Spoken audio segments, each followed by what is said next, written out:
Alright guys, so we are on chapter 22, East of Eden. So Kate actually killed the madame who left her will. On the Trask place, Adam drew into himself. I'm glad we're back to Adam. Last few chapters have been about Kate. Chapter 22. On the Trask place, Adam drew into himself. The unfinished Sanchez house lay open to wind and rain, and the new floorboards buckled and warped with moisture. The laid-out vegetable gardens rioted with weeds. Adam seemed clothed in a viscosity that slowed his movements and held his thoughts down. He saw the world through gray water. Now and then his mind fought its way upward, and when the light broke in it, brought him only a sickness of the mind, and he retired into the grayness again. He was aware of the twins because he heard them cry and laugh, but he felt only a thin distaste for them. And to Adam they were symbols of his loss. His neighbors drove up into his little valley, and every one of them would have understood anger or sorrow, and so helped him, but they could do nothing with the cloud that hung over him. Adam did not resist them. He simply did not see them, and before long the neighbors stopped driving up the road under the oaks. For a time Lee tried to stimulate Adam to awareness, but Lee was a busy man. He cooked and washed, he bathed the twins and fed them. Through his yard and constant work he grew fond of the two little boys. He talked to them in Cantonese, and Chinese words were the first they recognized and tried to repeat. Samuel Hamilton went back twice to try to wedge Adam up and out of his shock. Then Liza stepped in. "I want you to stay away from there," she said. "You come back a changed man." "Samuel, you don't change him. He changes you. I can see the look of him in your face." "Have you thought of the two little boys, Liza?" he asked. "I thought of your own family," she said snappishly. You lay a crepe on us for days after." "Like a crepe?" "You lay a crepe." So the wife doesn't want Samuel to go over there.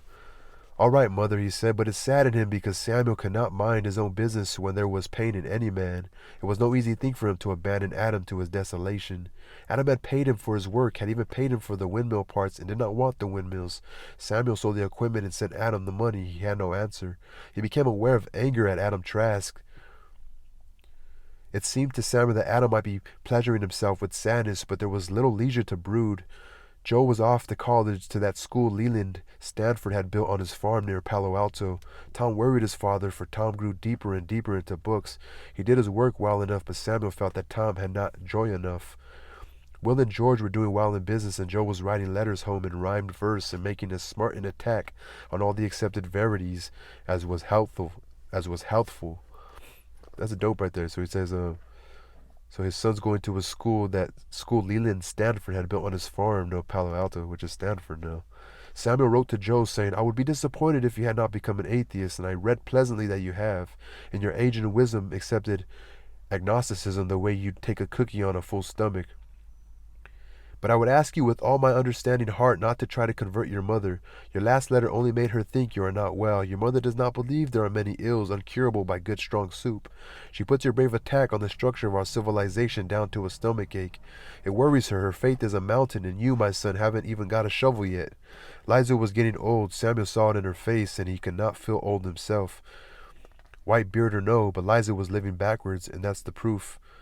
There was a time when she looked on his plans and prophecies as the crazy shoutings of a child. Now she felt that they were unseemly in a grown man. They three, Liza, Tom, and Samuel, were alone on the ranch. Una was married to a stranger and gone away. Desi had her dressmaking business in Salinas. Olive had married her young man, and Molly was married and living, believe it or not, in an apartment in San Francisco. There was perfume and a white bearskin rug in the bedroom in front of the fireplace, and Molly smoked a gold-tipped cigarette, Violet Milo, with her coffee after dinner. One day Samuel strained his back lifting a bale of hay, and it hurt his feelings more than his back, for he could not imagine a life in which Sam Hamilton was not privileged to lift a bale of hay. He felt insulted by his back, almost as he would have been if one of his children had been dishonest. In King City, Dr. Tilson felt him over. The doctor grew more testy with his overworked years. "You sprained your back." "That I did," said Samuel. "And you drove all the way in to have me tell you that you sprained your back and charge you $2? Here's your $2. And you want to know what to do about it? Sure I do. Don't sprain it anymore. Now take your money back. You're not a fool, Samuel, unless you're getting childish. But it hurts. Of course it hurts. How would you know if it was strained if it didn't?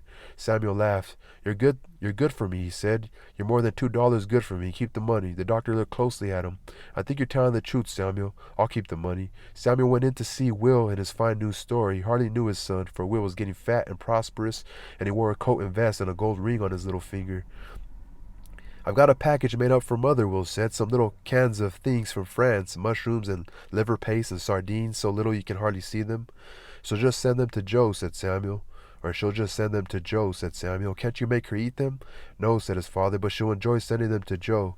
Lee came into the store and his eyes lighted up. How do, Missy, he said. Hello, Lee. How are the boys? Boys fine.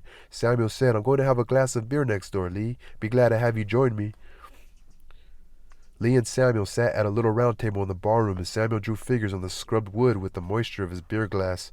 I wanted to go see you and Adam, but I didn't think I could do any good. Well, you can't do any harm. I thought he'd get over it, but he still walks around like a ghost.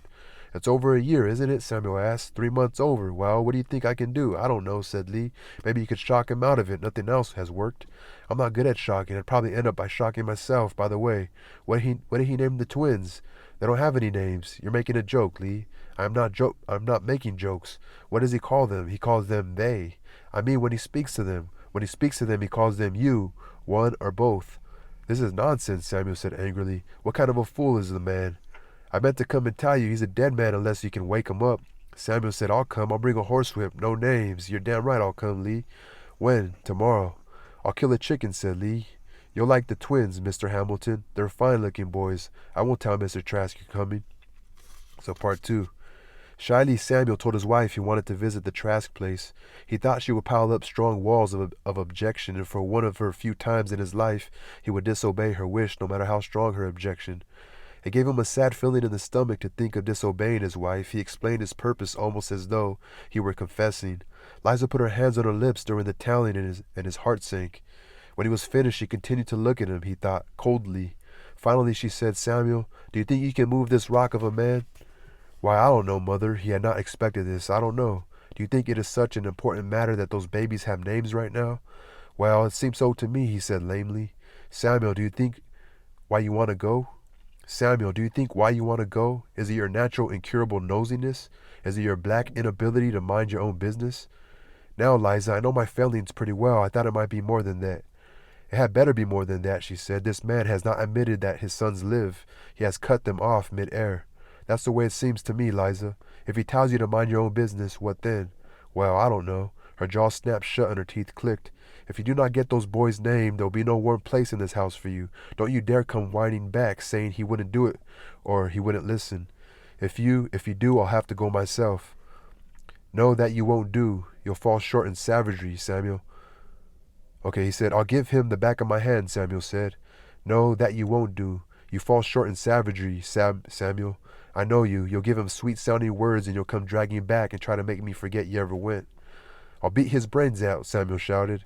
He slammed into the bedroom and Liza smiled at the panels. He came out soon in his black suit and his hard shiny shirt and collar. He stooped down to her while she tied his black string tie. His white beard was brushed to shining. You'd best take a swab at your shoes with a blacking brush, she said. In the midst of painting the blacking on his worn shoes, he looked sideways up at her. Can I take the Bible along, he asked. There's no place for getting a good name like the Bible. I don't much like it out of the house, she said uneasily. And if you're late coming home, what'll I have for my reading? And the children's names are in it. She saw his face fall. She went into the bedroom and came back with a small Bible, worn and scuffed, its cover held on by brown paper and glue. Take this one, she said. But that's your mother's. What'd she say? The names? What'd she say about the names? And the children's names are in it. Okay. She wouldn't. Okay, so. But he says, but that's your mother's Bible. She wouldn't mind. And all the names but one in here have 2 dates. I'll wrap it so it won't get hurt, said Samuel. Liza spoke sharply. What my mother would mind is what I mind, and I'll tell you what I mind. You're never satisfied to let the Testament alone. You're forever picking at it and questioning it. You turn it over the way a coon turns over a wet rock, and it angers me. I'm just trying to understand it, Mother. What is there to understand? Just read it. There it is, in black and white. Who wants you to understand it? If the Lord God wanted you to understand it, He'd have given you to understand, or He'd have set it down different. But, Mother, Samuel, she said, you're the most contentious man this world has ever seen. Yes, Mother. Don't agree with me all the time. It hints of insincerity. Speak up for yourself. She looked after his dark figure in the buggy as he drove away. He's a sweet husband, she said aloud, but contentious. But contentious. And Samuel was thinking with wonder, just when I think I know her, she does a thing like that. So part 3 of the chapter.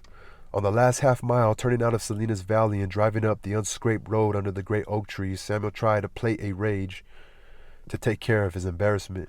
He said heroic words to himself. Adam was more gaunt than Samuel remembered. His eyes were dull, as though he did not use them much for seeing. It took a little time for Adam to become aware that Samuel was standing before him. A grimace of displeasure drew down his mouth. Samuel said, I feel small now, coming uninvited as I have. Adam said, what do you want? Didn't I pay you? Pay? Samuel asked. Yes, you did. Yes, by God, you did. And I'll tell you that pay has been more than I merited by the nature of it. What? What are you trying to say? Samuel's anger grew and put out leaves. A man, his whole life, matches himself against pay. And how, if it's my whole life's work to find my worth, can you, sad man, write me down instant in a ledger? Adam exclaimed, I'll pay. I tell you I'll pay. How much? I'll pay. You have, but not to me. Why did you come then? Go away. You once invited me. I don't invite you now. Samuel put his hands on his hips and leaned forward. I tell you now, quiet, in a bitter night, a muster night that was last night, a good thought came, and the dark was sweetened when the day sat down, and this thought went from evening star to the late dipper on the edge of the first light, that our betters spoke of, so I invite myself. You are not welcome, Samuel said. I'm told that out of some singular glory your loins got twins. What business is that of yours? A kind of joy lighted Samuel's eyes at the rudeness. He saw Lee lurking inside the house and peeking out at him. Don't, for the love of God, put violence on me. I'm a man hopes there'll be a picture of peace on my hatchments. I don't understand you. How could you? Adam Trask, a dog wolf with a pair of cubs, a scrubby rooster with sweet paternity for a fertilized egg, a dirty clod. A darkness covered Adam's cheeks, and for the first time his eyes seemed to see. Samuel joyously felt hot rage in his stomach. He cried, Oh, my friend, retreat from me, please, I beg of you. The saliva dampened the corners of his mouth. Please, he cried, for the love of any holy thing you can remember, step back from me. I feel murder nudging my gizzard. Adam said, Get off my place. Go on, get off. You're acting crazy. Get off. This is my place. I bought it. You bought your eyes and nose, Samuel jeered. You bought your uprightness. You bought your thumb on sideways. Listen to me, because I'm like to kill you after. You bought? You bought out of some sweet inheritance. Think now, do you deserve your children? Man? Deserve them? They're here, I guess. I don't understand you. Samuel waited. God save me, Liza. It's not the way you think, Adam. Listen to me before my thumb finds the bad place at throat. The precious twins, untried, unnoticed, undirected, and I say it quiet with my hands down, undiscovered. Get off, said Adam hoarsely. Lee, bring a gun. This man is crazy, Lee. Then Samuel's hands were on Adam's throat, pressing the throbbing up to his temples, swelling his eyes with blood, and Samuel was snarling at him. Tear away with your jelly fingers. You have not bought these boys, nor stolen them, nor passed any bit for them. You have them by some strange and lovely dispensation. Suddenly he plucked his hard thumbs out of his neighbor's throat, and Samuel was snarling at him. Tear away with your jelly fingers. You have not bought these boys, nor stolen them, nor passed any bit for them. Adam stood panting. He felt his throat where the blacksmith hands had been. What is it you want of me? You have no love. I had enough to kill me. No one ever had enough. The stone orchard celebrates too little, not too much. Stay away from me. I can't fight back. Don't think I can't defend myself. So he says, you have no love. Adam responds, I had enough to kill me, talking about what happened, what Kate did to him. You have 2 weapons in there, and they not named. Or you have 2 weapons, and they not named. I'll fight you, old man. You're an old man. Samuel said, I can't think in my mind of a dull man picking up a rock who before evening would not put a name to it, like Peter. And you, for a year, you've lived with your heart straining, and you've not even laid a number to the boys. Adam said, what I do is my own business. Samuel struck him with a work-heavy fist, and Adam sprawled out in the dust. Samuel asked him to rise, and when Adam accepted, struck him again, and this time Adam did not get up. He looked stonily at the menacing old man. The fire went out of Samuel's eyes, and he said quietly, your sons have no names. Adam replied, their mother left them motherless. And you have left them fatherless. Can't you feel the cold at night of a lone child? What warmth is there? What birdsong? What possible morning can be good? Don't you remember, Adam, how it was, even a little? I didn't do it, Adam said. Have you undone it? Your boys have no names. He stooped down and put his arms around Adam's shoulders and helped him to his feet. We'll give them names, he said. We'll think long and find good names to clothe them. He whipped the dust from Adam's shirt with his hands. Adam wore a faraway yet intent look, as though he were listening to some wind-carried music, but his eyes were not dead as they had been. He said, "It's hard to imagine I thank a man for insults and for shaking me out like a rug, but I'm grateful. It's a hearty thanks, but it's thanks." Samuel smiled, crinkle-eyed. "Did it seem natural? Did I do it right?" he asked. "What do you mean?" "Well, in a way, I promised my wife I'd do it. She didn't believe I would. I'm not a fighting man, you see. The last time I clobbered a human soul was over a red-nosed girl in a schoolbook in County Derry." Adam stared at Samuel, but in his mind he saw and felt his brother Charles, black and murderous, and that sight switched to Kathy and the quality of her eyes over the gun barrel. There wasn't any fear in it, Adam said. It was more like a weariness. "I guess I was not angry enough." "Samuel, I'll ask just once and then no more. Have you heard anything? Has there been any news of her? Any news at all?" "I've heard nothing." "It's almost a relief," said Adam. "Do you have hatred?" "No, no, only a kind of sinking in the heart. Maybe later I'll sort it out to hatred. There was no interval from loveliness to horror. You see, I'm confused. Confused." Samuel said, "One day we'll sit and you'll lay it out on the table, neat like a solitaire deck, but now, why, you can't find all the cards." From behind the shed there came the indignant shrieking of an outraged chicken and then a dull thump. "There's something at the hen," said Adam. A second shrieking started. "It's Lee at the hen," said Samuel. "You know, if chickens had government and church and history, they would take a distant and distasteful view of human joy. Let any gay and hopeful thing happen to a man, and some chicken goes howling to the block." Now the two men were silent, breaking it only with small false courtesies, meaningless inquiries about health and weather with answers unlistened to. Now the two men were silent, breaking it only with small courtesies, meaningless inquiries about health and weather, with answers unlistened to, and this might have continued until they were angry at each other again if Lee had not interfered. Lee brought out a table and two chairs and set the chairs facing each other. He made another trip for a pint of whiskey and two glasses and set a glass on the table in front of each chair. Then he carried out the twins, one under each arm, and put them on the ground beside the table and gave each boy a stick for his hand to shake and make shadows with. The boys sat solemnly and looked about, stared at Samuel's beard, and searched for Lee. The strange thing about them was their clothing, for the boys were dressed in the straight trousers and frogged and braided jackets of the Chinese. One was in turquoise blue and the other in a faded rose pink, and the frogs and braid were black. On their heads sat round black silken hats, each with a bright red button on its flat top. Samuel asked, "Where in the world did you get those clothes, Lee?" "I didn't get them," Lee said testily. "I had them. The only other clothes they have I made myself out of sailcloth. A boy should be well dressed on his naming day." "You've dropped the pigeon, Lee." "I hope for good. Of course I use it in King City." He addressed a few short-sung syllables to the boys on the ground, and they both smiled up at him and waved their sticks in the air. Lee said, "I'll pour you a drink. It's some that was here. It's some that was here." "It's some you bought yesterday in King City," said Samuel. Now that Samuel and Adam were seated together and the barriers were down, a curtain of shyness fell on Samuel. What he had beaten in with his fists he could not supplement easily. He thought of the virtues of courage and forbearance which become flabby when there was nothing to use them on. His mind grinned inward at himself. The two sat looking at the twin boys in their strange bright-colored clothes. Samuel thought, "Sometimes your opponent can help you more than your friend." He lifted his eyes to Adam. "It's hard to start," he said, "and it's like a put-off letter that gathers difficulties to itself out of the minutes.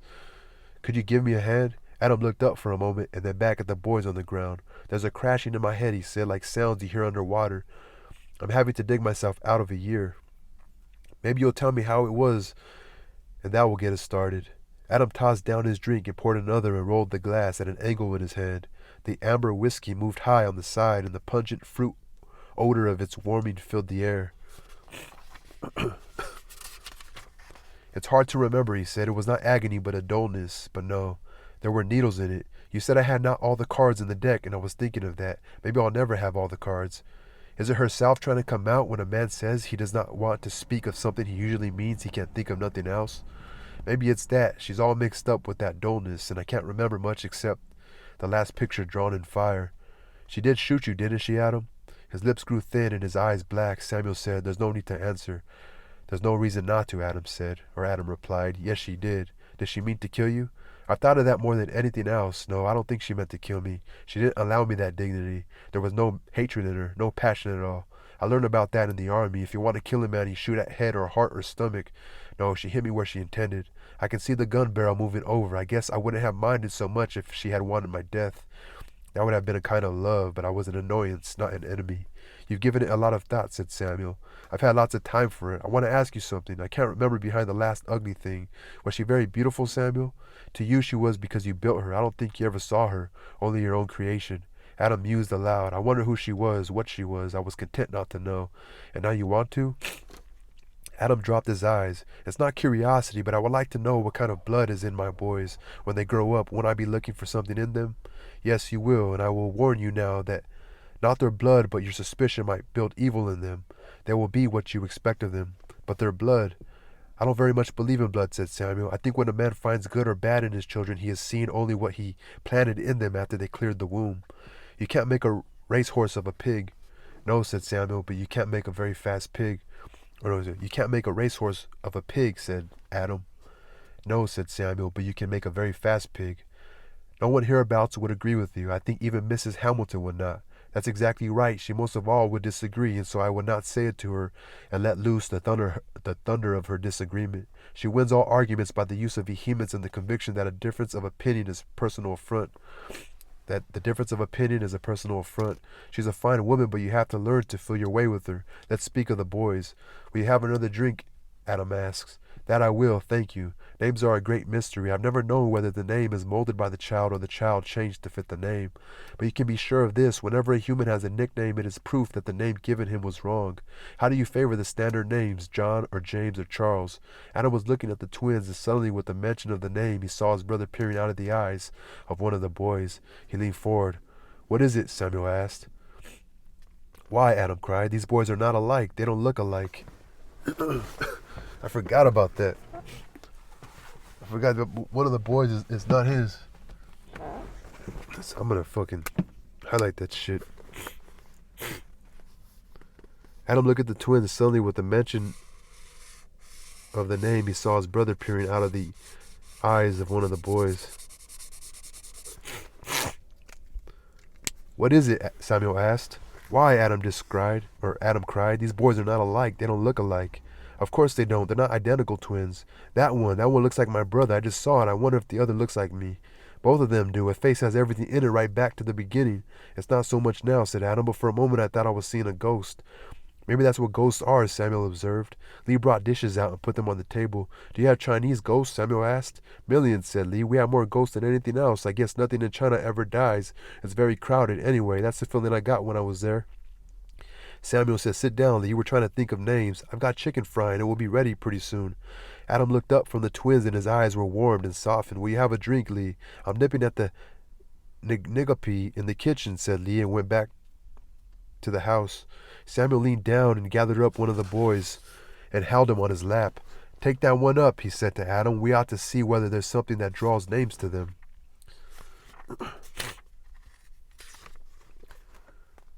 Adam held the other child awkwardly on his knee. They look some alike, he said, but not when you look close. This one has rounder eyes than that one. Yes, and a rounder head and bigger ears, Samuel added, but this one is more like a bullet. This one might go farther, but not so high, and this one is going to be darker in the hair and skin. This one will be shrewd, I think, and shrewdness is a limitation on the mind. Shrewdness tells you what you must not do because it would not be shrewd. See how this one supports himself? He's farther along than that one. Better developed. Isn't it strange how different they are when you look close? Adam's face was changing as though he had opened and come out on his surface. He held up his finger, and the child made a lunge for it and missed and nearly fell off his lap. Whoa, said Adam. Take it easy. Do you want to fall? It will be a mistake to name them for qualities we think they have, Samuel said. We might be wrong, so wrong. Maybe it would be good to give them a high mark to shoot at, a name to live up to. The man I'm named for had his name called clear by the Lord God, and I've been listening all my life. And once or twice I've thought I heard my name called, but not clear, not clear. Adam, holding the child by his upper arm, leaned over and poured whiskey in both glasses. I thank you for coming, Samuel, he said. I even thank you for hitting me. That's a strange thing to say. It was a strange thing for me to do. Liza will never believe it, and so I'll never tell her. An unbelieved truth can hurt a man much more than a lie. It takes great courage to back truth unacceptable to our times. There's a punishment for it, and it's usually crucifixion. I haven't the courage for that. Adam said, I wonder why a man of your knowledge would work a desert hill place. It's because I haven't courage, said Samuel. I could never quite take the responsibility. When the Lord God did not call my name, I might have called his name, but I did not. There you have the difference between greatness and mediocrity. It's not an uncommon disease, but it's nice for a mediocre man to know that greatness must be the loneliest state in the world. I think there are degrees of greatness, Adam said. I don't think so, said Samuel. That would be like saying there is a little bigness. No, I believe when you come to that responsibility, the hugeness, and you are alone to make your choice. On one side, you have warmth and companionship and sweet understanding, and on the other, cold, lonely greatness. There you make your choice. I'm glad I chose mediocrity, but how am I to say what reward might have come with the other? None of my children will be great either, except perhaps Tom. He's suffering over the choosing right now. It's a painful thing to watch, and somewhere in me I want him to say yes. Isn't that strange, a father to want his son condemned to greatness? What selfish that must be. What selfishness that must be. I'm gonna fucking highlight all that shit. That was fucking amazing right there. That's the type of shit I look for in books.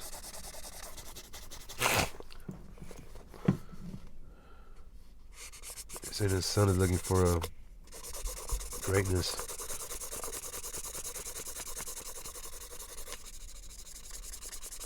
It's crazy. Loneliness and being great, huh? Adam chuckled. This naming is no simple business, I see. Do you think it would be? I don't know. It could be so pleasant, said Adam. I didn't know it could be so pleasant, said Adam. Lee came out with a platter of fried chicken, a bowl of smoking boiled potatoes, and a deep dish of pickled beets, all carried on a pastry board. I don't know how good it will be, he said. The hens are a little old. We don't have any pullets. The weasels got the baby chicks this year. Pull up, said Samuel. Wait until I get my nigga pie. Nikapai, said Lee. While he was gone, Adam said, it's strange to me. He used to speak differently. He trusts you now, Samuel said. He has a gift of resigned loyalty without hope of reward. He's maybe a much better man than either of us could dream of being. Lee came back and took his seat at the end of the table. Just put the boys on the ground, he said. The twins protested when they were set down. Lee spoke to them sharply in Cantonese, and they were silent. The men ate quietly as nearly all country people do. Suddenly Lee got up and hurried into the house. He came back with a jug of red wine. I forgot it, he said. I found it in the house. Adam laughed. I remember drinking wine here before I bought the place. Maybe I bought the place because of the wine. The chicken's good, Lee. I don't think I've been aware of the taste of food for a long time. You're getting well, Samuel said. Some people think it's an insult to the glory of their sickness to get well. But the time poultice is no respecter of glories.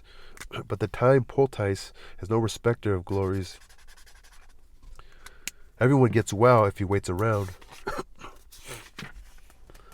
So that's the end of part 3. I just had a vision like 2 baby boys and 3 men. Like, you know, Lee has the smarts. You know, he probably had a good mother or something. I don't know. Lee's like taking on the motherly role. So part 4 of this chapter. Lee cleared the table and gave each of the boys a clean drumstick. They sat solemnly holding their greasy batons and alternately inspecting and sucking them. The wine and the glasses stayed on the table. We best get on with the naming, Samuel said. I can feel a little tightening on my halter from Liza. He has to go back. I can't think what to name them, Adam said. You have no family name you want, no inviting trap for a rich relative, no proud name to recreate. No, I like them to start fresh, insofar as that is possible. Samuel knocked his forehead with his knuckles. What a shame, he said. What a shame is it that the proper names for them they cannot have. What a shame is it that the proper names for them they can... What do you mean? Adam asked. Freshness, you said. I thought last night. He paused. Have you thought of your own name? Mine, of course, your firstborn, Cain and Abel. Adam said, oh, no, we can't do that. I know we can't. That would be tempting, whatever fate there is. But isn't it odd that Cain is maybe the best known name in the whole world, and as far as I know, only one man has ever borne it? Lee said, maybe that's why the name has never changed its emphasis. Adam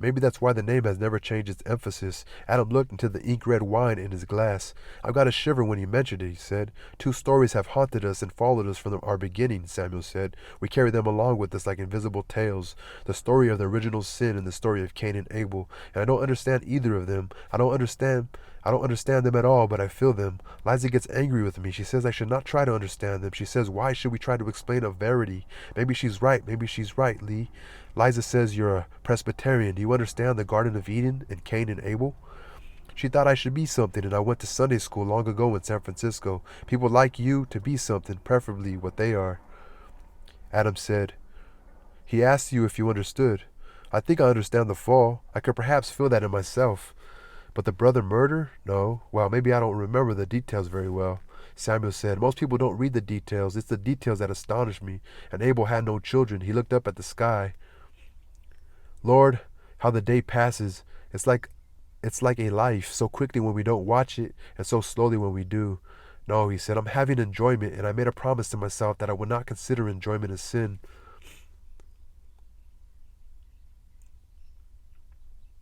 I take pleasure in inquiring into things. I've never been content to pass a stone without looking under it, and it is a black disappointment to me that I can never see the far side of the moon.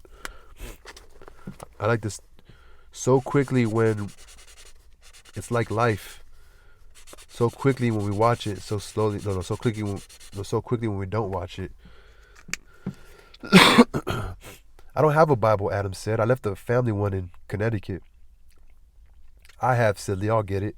No need, said Samuel. Liza let me the mother's Bible. It's here in my pocket. He took out the package and unwrapped the battered book. This one has been scraped and gnawed at, he said. I wonder what agonies have settled here. Give me a used Bible and I will, I think, be able to tell you about a man by the places that are edged with the dirt of seeking fingers. Liza wears a Bible down evenly. Here we are, this oldest story. If it troubles us, it must be that we find the trouble in ourselves. I haven't heard it since I was a child, said Adam. You think it's long then, and it's very short, said Samuel. I'll read it through, and then we'll go back. Give me a little wine. My throat's dried out with wine. Here it is, such a little story to have made so deep a wound. He looked down at the ground. See, he said, the boys have gone to their sleep. They're in the dust. The boys have gone to their... Yeah. Lee got up. I'll cover them, he said. The dust is warm, said Samuel. Now it goes this way. And Adam knew Eve, his wife, and she conceived and bare Cain, and said, I have gotten a man from the Lord. Adam started to speak, and Samuel looked up at him, and he was silent and covered his eyes with his hand. Samuel read, And she again bare his brother Abel. And Abel was a keeper of sheep, but Cain was a tiller of the ground. And in the process of time it came to pass that Cain brought of the fruit of the ground an offering unto the Lord. And Abel he also brought of the firstlings of his flock, and of the fat thereof. And the Lord had respect unto Abel and to his offering, but unto Cain and to his offering he had not respect. Lee said, Now there. No, go on. We'll come back. Samuel read, And Cain was very wroth, and his countenance fell. And the Lord said unto Cain, Why art thou wroth, and why is thy countenance fallen? If thou dost well, shalt thou not be accepted? And if thou dost not well, sin lieth at the door, and unto thee shall be his desire, and thou shalt rule over him. And Cain talked with Abel his brother, and it came to pass when they were in the field that Cain rose up against Abel his brother and slew him. And the Lord said unto Cain, Where is Abel thy brother? And he said, I know not. Am I my brother's keeper? And he said, What hast thou done? The voice of thy brother's blood crieth unto me from the ground. And now art thou cursed from the earth, which hath opened her mouth to receive thy brother's blood from thy hand.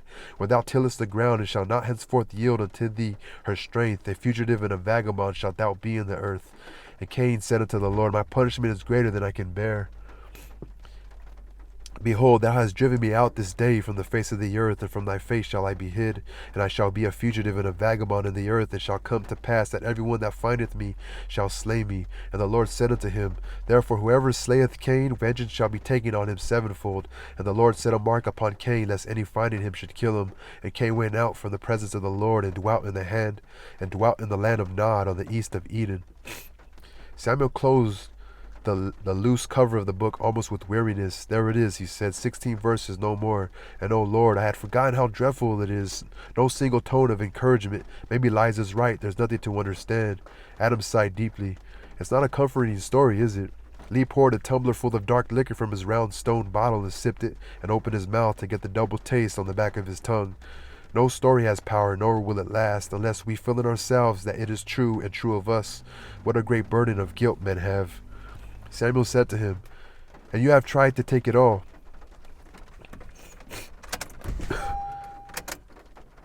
Lee said, So do I, so does everyone. We gather our arms full of guilt as though it were precious stuff. It must be that we want it that way. Adam broke in. It makes me feel better, not worse. How do you mean? Samuel asked. Well, every little boy thinks he invented sin. Virtue we think we learn because we are told about it, but sin is our own designing. Yes, I see, but how does this story make it better?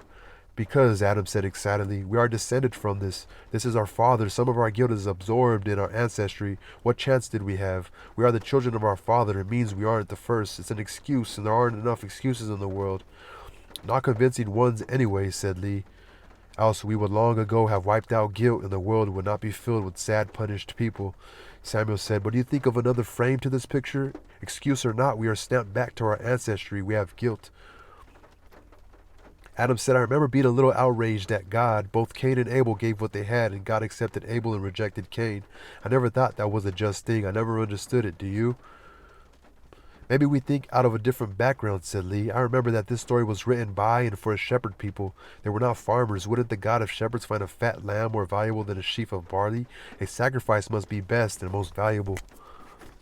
I'm gonna highlight this one. "I remember being a little outraged at God. How he rejected Cain but accepted Abel." "Yes, I can see that," said Samuel. "And Lee, let me caution you about bringing your Oriental reasoning to Liza's attention." Adam was excited. "Yes, but why did God condemn Cain? That's an injustice." Samuel said, "There's an advantage to listening to the words. God did not condemn Cain at all. Even God can have a preference, can't he? Let's suppose God liked lamb better than vegetables. I think I do myself. Cain brought him a bunch of carrots maybe, and God said, 'I don't like this. Try again. Bring me something I like, and I'll set you up alongside your brother.' But Cain got mad. His feelings were hurt. And when a man's feelings are hurt, he wants to strike at something, and Abel was in the way of his anger." Lee said, "St. Paul says to the Hebrews that Abel had faith." "There's no reference to it in Genesis," Samuel said. "No faith or lack of faith, only a hint of Cain's temper." Lee asked, how does Mrs. Hamilton feel about the paradoxes of the Bible?" That's what Lee asks. He asks Sam about his wife. "Why, she does not feel anything because she does not admit that they are there." "But, hush, man, ask her, and you'll come out of it older than..." So, I think Lee's responding, but Samuel cuts him off. "Hush, man, ask her, and you'll come out of it older but not less confused." Adam said, "You two have studied this. I only got it through my skin and not much of it stuck. Then Cain was driven out for murder?" "That's right, for murder. And God branded him? Did you listen? Cain bore the mark not to destroy him but to save him, and there's a curse called down on any man who shall kill him. It was a preserving mark." Adam said, "I can't get over a feeling that Cain got the dirty end of the stick." "Maybe he did," said Samuel, "but Cain lived and had children, and Abel lives only in the story. We are Cain's children, and isn't it strange that three grown men here in a century so many thousands of years away discuss this crime as though it happened in King City yesterday and hadn't come up for trial? One of the twins awakened and yawned and looked at Lee and went to sleep again. Lee said, "Remember, Mr. Hamilton, I told you I was trying to translate some old Chinese poetry into English. No, don't worry, I won't read it. Doing it, I found some of the old things as fresh and clear as this morning. And I wondered why, and of course people are interested only in themselves. If a story is not about the hearer, he will not listen. And I here make a rule. A great and lasting story is about everyone, or it will not last. The strange and foreign is not interesting, only the deeply personal and familiar." Samuel said, "Apply that to the Cain-Abel story." And Adam said, "I didn't kill my brother." Suddenly he stopped and his mind went reeling back in time. "I think I can," Lee answered Samuel. "I think this is the best known story in the world because it is everybody's story. I think it is a simple story of the human soul. I'm feeling my way now. Don't jump on me if I'm not clear. The greatest terror a child can have is that he is not loved, and rejection is the how he fears. I think everyone in the world to a large or small extent has felt rejection. And with rejection comes anger, with anger some kind of crime and revenge for the rejection, and with the crime guilt, and there was a story of mankind. I think that if rejection could be amputated, the human would not be what he is. Maybe there would be fewer crazy people. I'm sure in myself there would not be many jails. It is all there, the start, the beginning. One child refused the love he craves, kicks the cat and hides his secret guilt, and another steals so that money will make him loved, and a third conquers the world, and always the guilt and revenge and more guilt. The human is the only guilty animal. Now wait. Therefore, I think this old and terrible story is important because it is a chart of the soul. It is a chart of the soul, the secret, rejected, guilty soul. Mr. Trask, you say you did not kill your brother, and then you remembered something. I don't want to know what it was, but was it very far apart from Cain and Abel? And what do you think of my Oriental patter, Mr. Hamilton? You know I am more Oriental than you are." Samuel had leaned his elbows on the table and his hands covered his eyes and his forehead. "I want to think," he said. "Damn you, I want to think. I want to take this off alone where I can pick it apart and see. Maybe you've tumbled a world for me, and I don't know what I can build in my world's place." Lee said softly, "Couldn't a world be built around accepted truth? Couldn't some pains and insanities be rooted out if the causes were known? I don't know. Damn you. You've disturbed my pretty universe. You've taken a contentious game and made an answer of it. Let me alone. Let me think." Your damn bitch is having pups in my brain already. Oh, I wonder what my Tom will think of this. He'll cradle it in the palm of his mind. He'll turn it slow in his brain like a roast of pork before the fire. Adam, come out now. You've been long enough in whatever memory it was. Adam started. He sighed deeply. Isn't it too simple? He asked. I'm always afraid of simple things. It isn't simple at all. It isn't simple at all, said Lee. It's desperately complicated, but at the end there's light. There's not going to be light long, Samuel said. We've sat and let the evening come. I drove over to help name the twins, and they're not named. We swung ourselves on a pole. Lee, you better keep your complications out of the machinery of the set-up churches, or there might be a Chinese with nails in his hands and feet. They like complications, but they like their own. I'll have to be driving home. Adam said desperately, name me some names. From the Bible? From any place. Well, let's see. Of all the people who started out of Egypt, only 2 came to the promised land. Would you like them for a symbol? Who? Caleb and Joshua. Joshua was a soldier, a general. I don't like soldiering. Well, Caleb was a captain, but not a general. I kind of like Caleb. Caleb Trask. One of the twins woke up and without interval began to wail. You called his name, said Samuel. You don't like Joshua and Caleb's named. He's a smart one. The dark one. See, the other one is awoke too. Wow. Aaron, I've always liked, but he didn't make it to the promised land. The second boy almost joyfully began to cry. That's good enough, said Adam.